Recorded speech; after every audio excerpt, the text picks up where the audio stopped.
Сәлеметсіздер ме балалар? Дүниетану сабағын бастаймыз. Сабақ тақырыбы қоршаған ортаға қамқорлықпен қараудың мәні.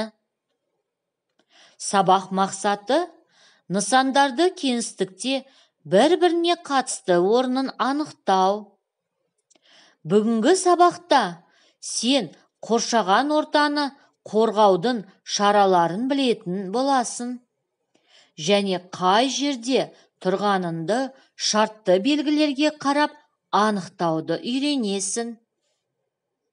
Балалар, сабақты бастамас бұрын өзіміздің отырған жердегі заттардың орналасу ретін және қай заттың қай жерде тұрғанын бағдарлап айта аламыз ба?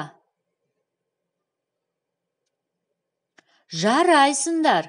Сендер өздерің отырған жердегі заттардың орналасу ретін және қай заттың қай жерде тұрғанын бағдарлай алады деп ойлаймын.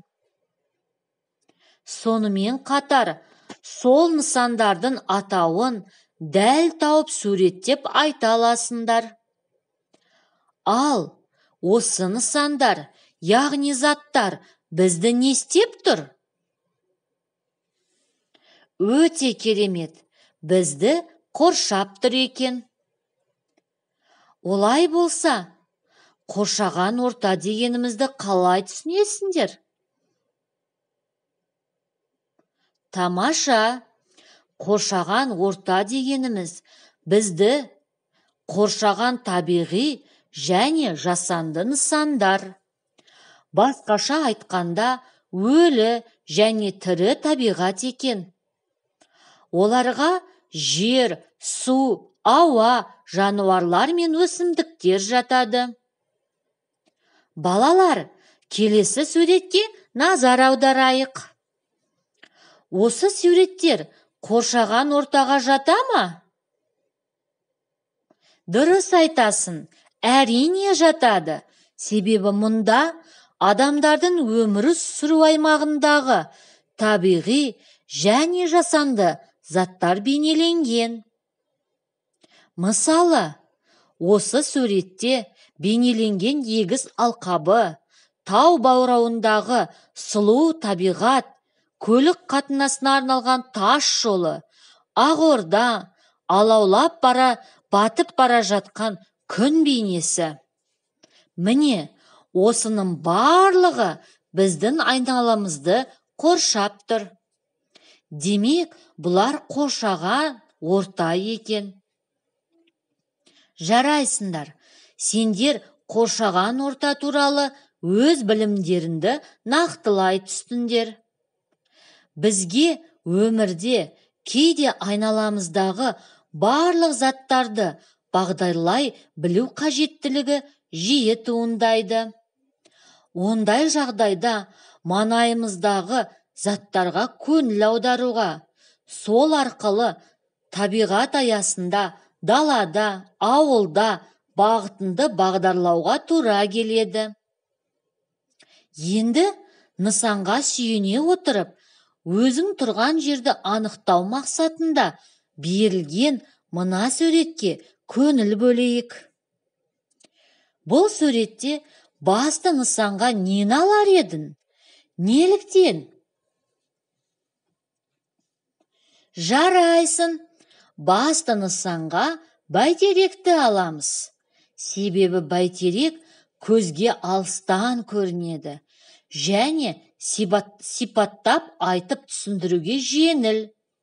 Сен тұрған аймақта тез табуға ең қолайлы белгі. Балалар, осыншама әдемі, осыншама көрікті өлкеде өмір сүрсек, неге оған қамқорлықпен қарамасқа? Осы жерді ата-бабамыз көзінің ағы мен қарасындай сақтап, қорғап, бізге аманат етіп тастады емес пе? Енді салтанатты көш суретіне қарайық. Қандай әдемі көрініс! Біздің ата-бабаларымыздың өмір салты осы бір ғана суретпен тілсіз баяндалып тұрғандай. Қане, осы сурет арқылы қазақ халқының ертеден келе жатқан кәсіптері туралы әңгімелеп көрейікші. Бабаларымыз төрт түліктің қай түрін өсірді? Мал жайылымының қандай түрлері болды? Мына суретте малшылар қай жайылымға көшіп барады? Мал жайылымын ауыстырудың мәні неде?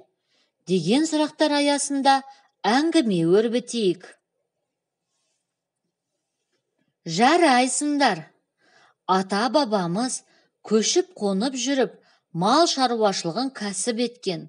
Олар қой, сиыр, түйе, жылқы мал өсірумен қатар, жазда жайлауға, күзде күземге, қыста қыстауға, көктемде мал төлдетуге жайылым ауыстырып отырған.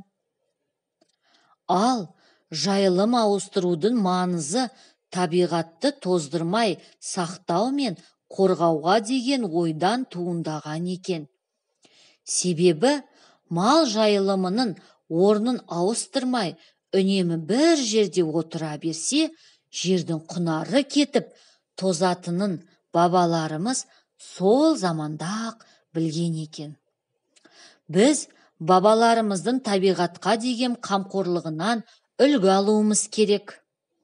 Сондай-ақ бұл суретте малшылар жаз жайылымға көшіп барады. Оған дәлел жердегі көктеп шығып тұрған шөптер. Тамаша, сендер сурет арқылы ата-баба кәсібін болжай алдыңдар.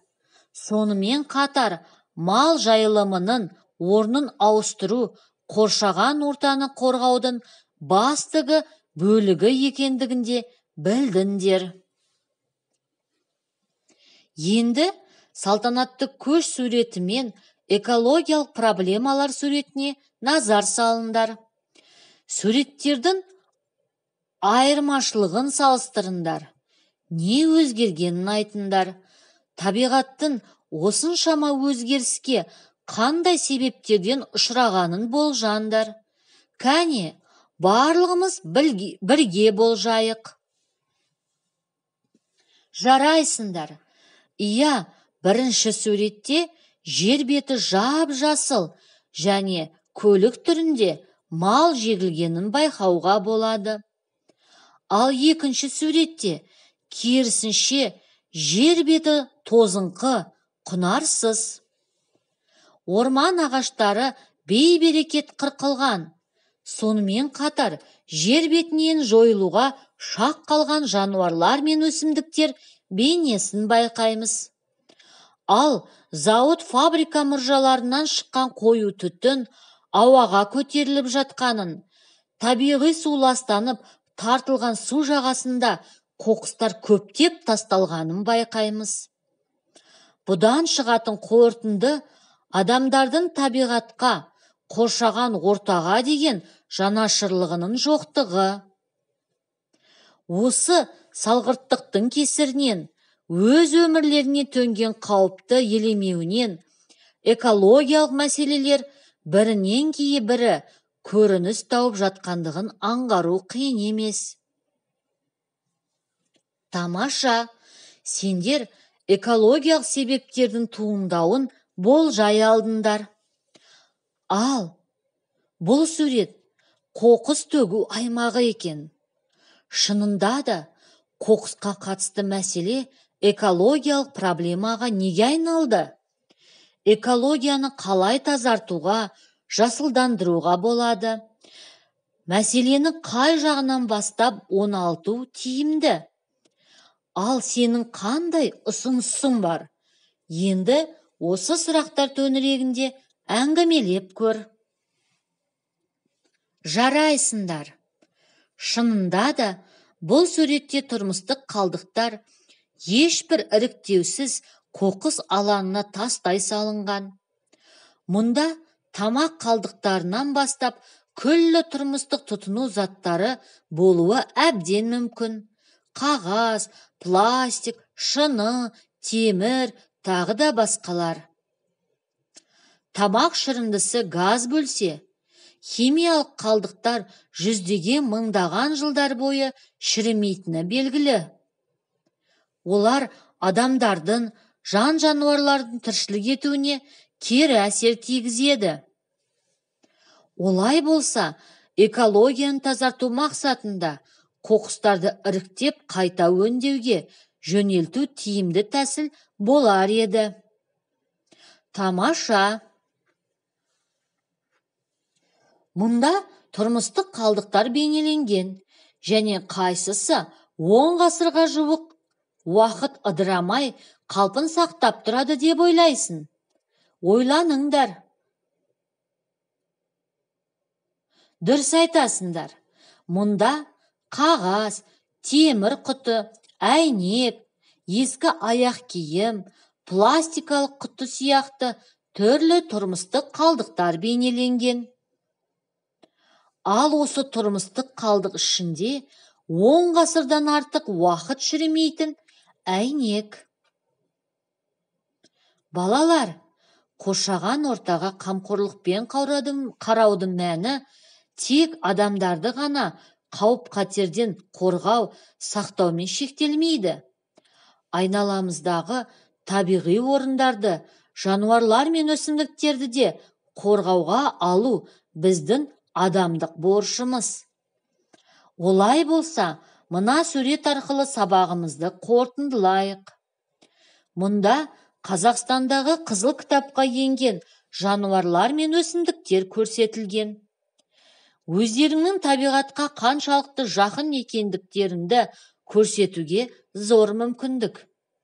Қане, осы суреттегі қай жануарлар қорғауға алынған, және сол жануарлар мен өсімдіктердің атауын тауып көрдіңдер. Жарайсыңдар. Қорғауға алынған жануарлар мен қара құйрық, арқар, қар барысы және қызғалтақ екен. Сендер қызыл кітапқа енген жануарлар мен өсімдіктер туралы білдіңдер. Балалар, бүгінгі сабақты аяқтай отырып, сендер сабақта нысандардың кеңістікте бір-біріне қатысты орнын анықтауды білдіңдер. Қоршаған ортаны қорғаудың шаралары мен қорғауды білдіңдер. Және қай жерде тұрғаныңды шартты белгілей қарап анықтауды үйрендіңдер. Балалар, кері байланыс ретінде сіздерге 3 түрлі жапырақ ұсындым. Жасыл жапырақ. Өте жақсы, сабақты түсіндім. Сары жапырақ. Жақсы түсіндім. Қызыл жапырақ. Орташа түсіндім. Сен сабақты қалай түсіндің? Кері байланыс беруді ұмытпа. Қай түсті таңдайсың? Оқу тапсырмасы ретінде экологиялық проблемалардың адам мен табиғатқа тигізер кері әсері тақырыбында өз ойларыңызды жазу. Балалар, осымен сабақ аяқталды. Бүгінгі тақырып қызықты әрі түсінікті болды деп ойлаймын. Сау болыңдар.